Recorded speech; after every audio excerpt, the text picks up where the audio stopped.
अब हम बात करते हैं वैक्यूल्स की। आपने कभी अपने घर में कैबिनेट्स देखी हैं? आप उन कैबिनेट्स में क्या करते हैं? आपके घर का जितना भी फालतू सामान होता है या इस्तेमाल का सामान होता है वो आप कैबिनेट्स के अंदर स्टोर कर लेते हैं। बिल्कुल इसी तरह एनिमल्स और प्लांट सेल्स के अंदर जो स्टोरेज यूनिट होते हैं वो वैक्यूल्स होते हैं। वैक्यूल्स प्लांट्स और एनिमल्स के अंदर बेसिकली मॉलिक्यूल्स, वाटर और फूड की स्टोरेज के अंदर जो है वो इन्वॉल्व होते हैं। अगर हम एनिमल सेल की बात करें तो एनिमल सेल्स के अंदर जो वैक्यूल का साइज होता है वो काफ़ी छोटा होता है and they are distributed in all the cell. Whereas in the plants vacuoles जो होते हैं ये एक सेंट्रल रीजन को जो है वो कवर कर रहे होते हैं। दैट्स वाई इसको हम सेंट्रल वैक्यूल कहते हैं और ये सेंट्रल वैक्यूल प्लांट की 90% जो है वो स्पेस ले लेते हैं। इस अगर प्लांट के वैक्यूल को देखा जाए तो इसकी मेम्ब्रेन को हम कहते हैं टोनोप्लास्ट और इसके अंदर जो लिक्विड होता है उसको हम कहते हैं सेल सैप।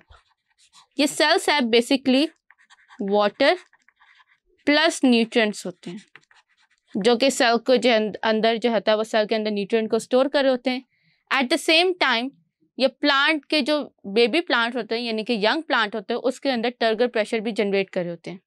दैट्स वाई आपने देखा होगा कि जैसे ही आप छोटे पौधों को पानी नहीं देते वो पौधे विल्ट कर जाते हैं यानी मुरझा जाते हैं। अब हम बात करते हैं दूसरे ऑर्गेनेली की। That is the one of the most important organelle जिसका नाम है माइटोकॉन्ड्रिया। माइटोकॉन्ड्रिया को सेल का पावर हाउस भी कहा जाता है because it is involve in the cellular respiration of the cell. Cell के अंदर जितनी भी एटीपी की प्रोडक्शन होती है वो आपकी माइटोकॉन्ड्रिया कर रही होती है। अगर हम माइटोकॉन्ड्रिया के स्ट्रक्चर की बात करें तो इसका स्ट्रक्चर डबल मेम्ब्रेन है। Mitochondria is the double membrane organelle.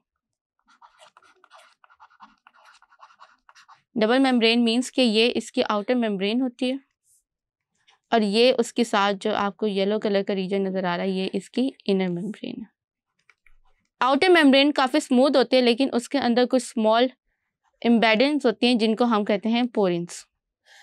Special proteins होते हैं जिनको हम कहते हैं पोरिन्स। ये पोरिन्स वो गेटवे होते हैं जिसके थ्रू मॉलिक्यूल्स जो होते हैं वो माइटोकॉन्ड्रिया के अंदर आते हैं और एटीपीज जो होते हैं माइटोकॉन्ड्रिया से बाहर निकलते हैं।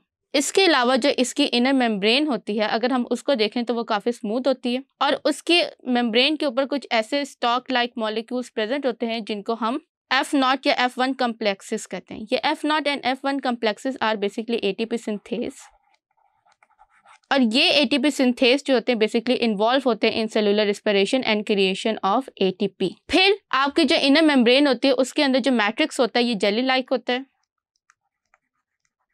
इस जेली लाइक मैट्रिक्स के अंदर आपका सर्कुलर डीएनए होता है जिसको हम प्लाज्मिड कहते हैं।